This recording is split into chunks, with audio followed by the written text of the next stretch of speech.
नमस्कार बच्चों, मेरा नाम है राहुल और आप देख रहे हैं मेरे सभी क्लास। तो आप देखेंगे आपकी वर्कशीट जो है 95 आ चुके हैं। सिलेबस के अकॉर्डिंग में देखेंगे 23/2/2022 की है और ये वर्कशीट 95 है। जीव जनन कैसे करते हैं, कैसे करते हैं हमें क्या पता, पढ़ेंगे तभी पता चलेगा जीव जनन कैसे करते हैं। तो ध्यान देखेंगे जीव जनन कैसे करते हैं। इससे पहले जो वर्कशीट थी आपकी 93, 94, इसी को आगे बढ़ाते हैं 95, 93, 94, 95 यहाँ पे बढ़ गई आपकी वर्कशीट। ठीक है, अब इन्हें देखेंगे जो रेगुलर वर्कशीट भेजी थी 1, 2, 3, 4, 5, 6 भेजी थी और 3 तो इनकी पुनरावृत्ति में ही आ गई। 6, 3, 9, अभी एक एक की 10 वर्कशीट करा रहे हैं, बहुत अच्छा।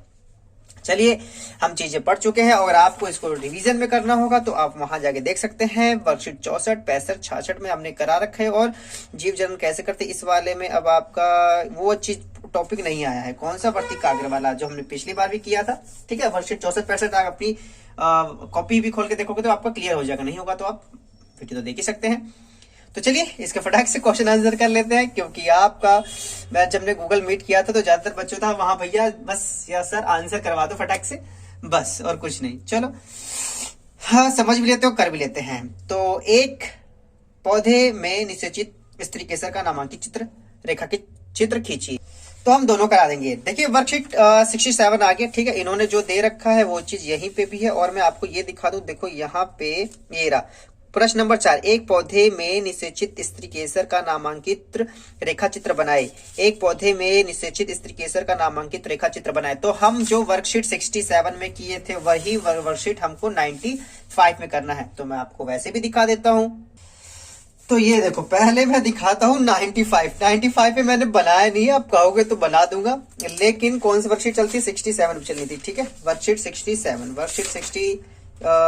में चलते हैं। देखो ये रहा प्यारे बच्चों वर्कशीट 67 पे, ये देखो ये रहा वक्तिका को प्रश्न नंबर 4 मैंने साथ ही साथ उस टाइम में बना भी दिया था। तो आप इस प्रकार से बना भी सकते हैं या तो स्क्रीनशॉट ले सकते हैं, इससे प्यारी सा, और वह आपके बुक में भी होगी। और वर्कशीट 67 जब मैं पढ़ा रहा था तो मैंने आपको बुक भी खोल के दिखाई थी वर्कशीट 67 को। ठीक है, 13/1/2022 की वर्कशीट है। अभी भी दे रहे हैं, वाह जी वाह। चलिए कोई नहीं, इसको साइड में रखते हैं और आगे पढ़ना शुरू कर देते हैं। तो क्वेश्चन नंबर आते हैं। तो स्वपरागण और परपरागण में अंतर स्पष्ट कीजिए। स्पष्ट कीजिए, नहीं करेंगे तो कोई बात नहीं, फिर भी कोई नहीं, कर देते हैं इनको फटाक से। परपरागण और स्वपरागण में।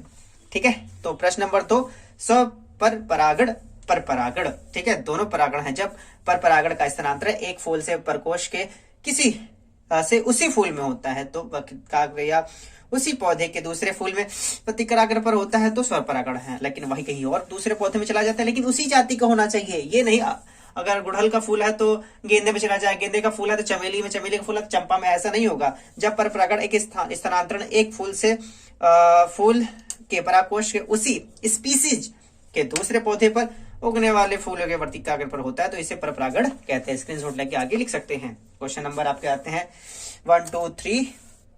तीसरे पर एक परिपक्व परागकोश छोटे पीले रंग के डैश छोड़ता है, उसका कार्य क्या है?